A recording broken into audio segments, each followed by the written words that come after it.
What I'm hearing, Clive, is that from Tesco they're being very bold and clear about what their alternative to cage-free is, and that is very much barn as an entry-level product. So where those colony cage producers can convert to barn, they're encouraging them to do that, and that's conversion of their existing shed. So it's not new build on greenfield sites, it's typically converting their enriched cages into barn.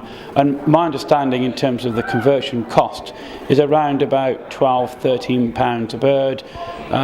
If it was me, I'd certainly be looking at £15 per bird in terms of budgeting as a figure, whereas new build we're looking at £30–32 per bird. So from a Tesco point of view, they're being very clear.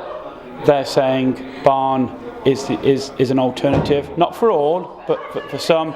The other retailers, at the moment, they haven't made any clear commitment to any one production system, and they're very much looking at it, scoping it out, talking with their suppliers, working in partnership with them. It does, the early indications, that said, looks as if it would be free range, because there is a recognition that consumers at the moment don't understand what barn is, and certainly in terms of sales, whether it be Kantar data or other data, there is very minimal barn sales, and what sales there are, pretty much year on year, are declining.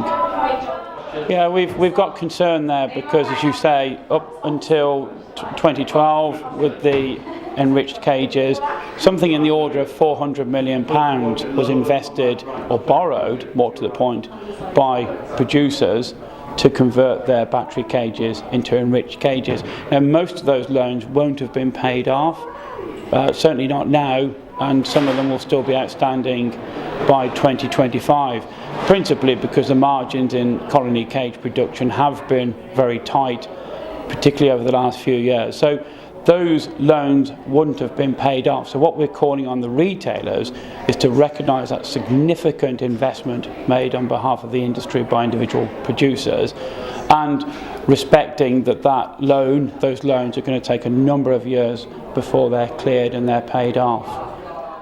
Well, very much twofold, Clive.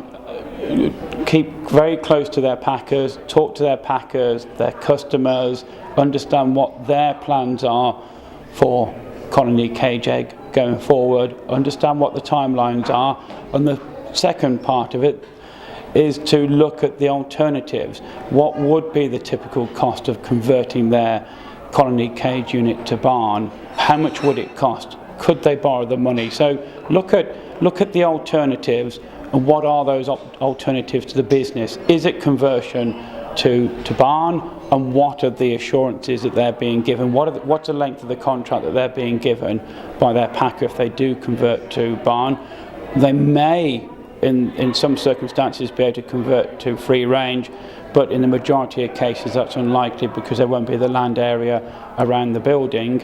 And for some producers, it may be a non-agricultural use for their colony cage unit, because at the end of the day these are large buildings and there are potentially other uses that they could put them to. So two things: talk to their customers, their packers, to understand timelines and what they want, but at the same time look at the alternatives to colony cage production.